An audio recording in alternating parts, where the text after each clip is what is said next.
The usual process of installing a new bumper starts with disassembling the car. First, we remove the upper diffuser. Next, we take off the radiator grille, then unscrew the reinforcement structure and the bumper itself, as well as the side fenders, and everything else that holds it in place. Now we'll show you how to do this correctly. Let's get started.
So, after we've disassembled the car and unpacked the new bumper, we proceed to install it. First of all, after taking it out of the packaging, our bumper comes fully assembled. You will see how everything is installed. We need to disassemble it first. All the overlays and components must be removed from the bumper first. Our bumper consists of a winch mount and the bumper itself. It also includes protection for the front sheet metal, engine guard, and special brackets. Additionally, we have prepared specifically for this vehicle a worn 12S winch with a synthetic rope and rigid adapt 4 lights.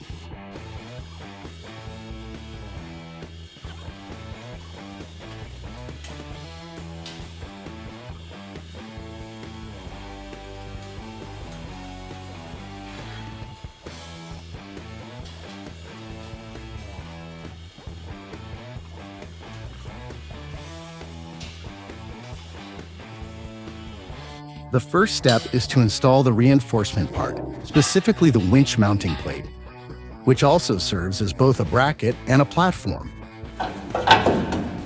For installation, 6 original bolts are used along with additional ones.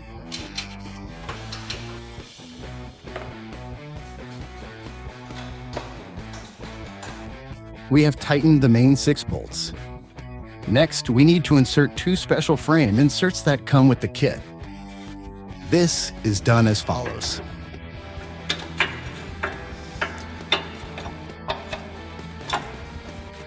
And using additional bolts, we secure this insert in place. There is one important point.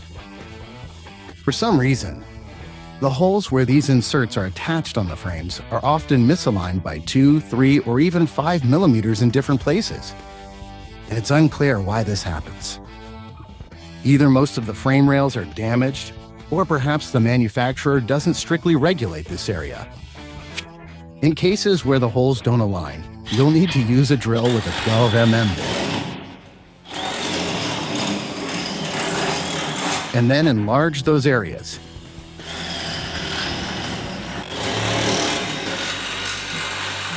The additional bolts are included in the kit.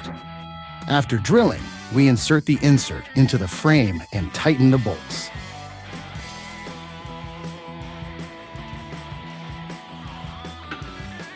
Next, after securing the winch mounting plate, we proceed to install the winch itself.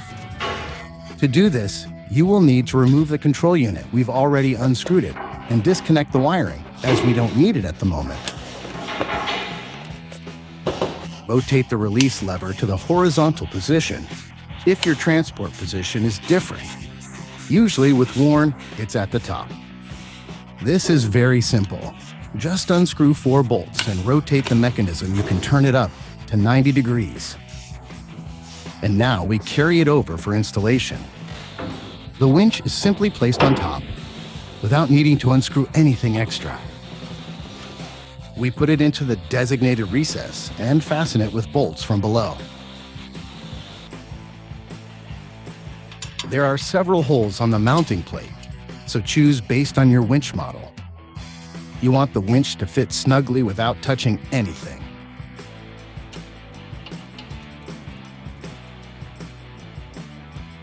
An important condition, I remind you, is to rotate the release mechanism into the horizontal plane. Because if you leave it in its factory position, you won't be able to unlock the winch. After we've mounted and secured the winch itself, we need to install the control box and connect the electrical system. To install the control box, there is a bracket included with the bumper. It attaches to the back side of the control unit. Using the same bolts that were used to attach it to the winch itself,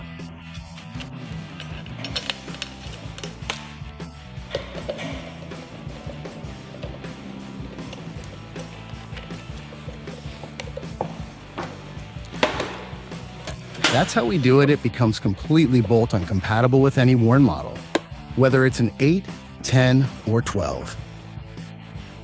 Then, this bracket is attached behind the winch onto the mounting plate itself. Now I'll show you. First, we connect the power supply between the control unit and the winch motor itself. After that, we install the control unit itself.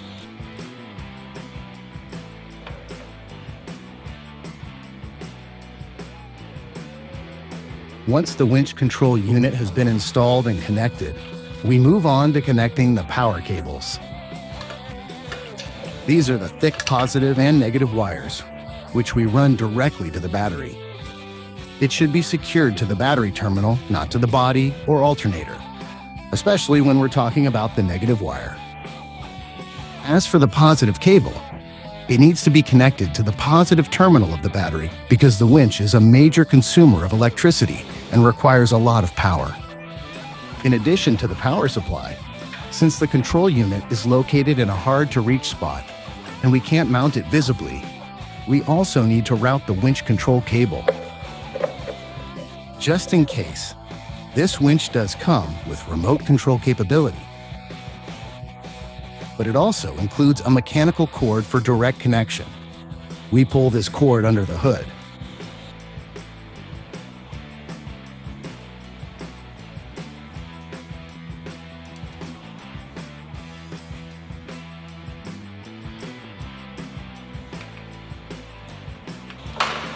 We then reinstall the cover. After we've made all the connections here, installed everything, and put the covers back on, we reattach the radiator grille.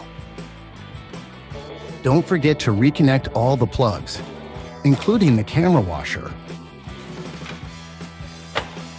With the grille installed, the bumper kit also includes additional lighting. 2 Aurora work lights of the same color. Here they are. The set includes 2, but the bumper has room for 4, and specifically for this vehicle, 4 units will be installed. Through this opening, that's how it's done. They will be positioned here. Also included in the kit are 2 decorative trim pieces that need to be installed before mounting the bumper onto the vehicle. They are attached from the inside using 4 bolts that are also included in the kit.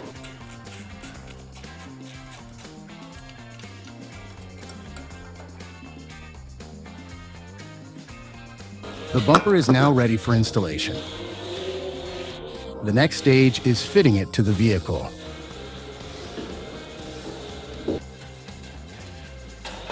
First, we do not attach the tow hooks yet. We position the bumper first, and the tow hook will be installed during the final assembly. If the angle of the bumper doesn't quite match, you'll need to adjust the gap.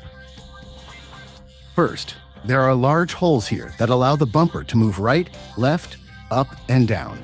The adjustment range is small, but it exists, and there's also a set of plates included in the kit. Depending on what you need to do, whether you want to tilt it upward or downward, you place 1 or 2 plates under either the upper or lower bolts. Due to limited space in the bumper, we cannot install the brackets exactly as intended by the manufacturer. To install them the way we need and lower them as much as possible, we need to flip them over and position it like this. No cutting required. Just install it upside down. And then we end up with about 10 m of clearance from the fog light, ensuring everything fits perfectly. Insert it and screw it in place. We installed the bracket in this configuration, inserting a bolt from below with a special stopper to prevent it from rotating. And that's how we insert it. By adjusting the fog light's position forward or backward, we fine-tune it like this.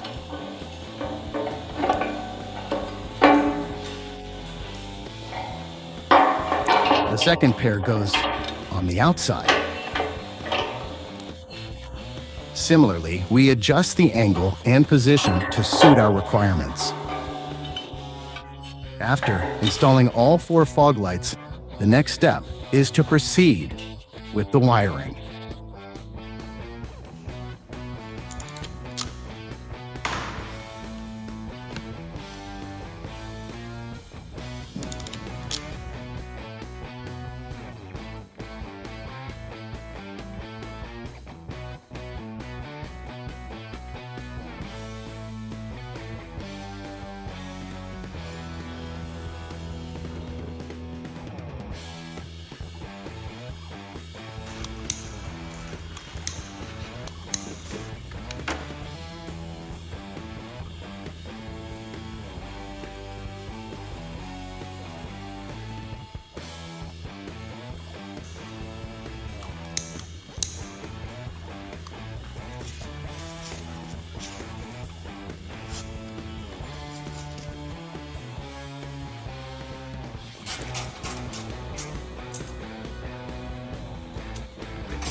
In this video, you saw the complete installation process, including all the details and nuances of how to properly install the bumper. If you like this product, visit our catalog and enjoy shopping.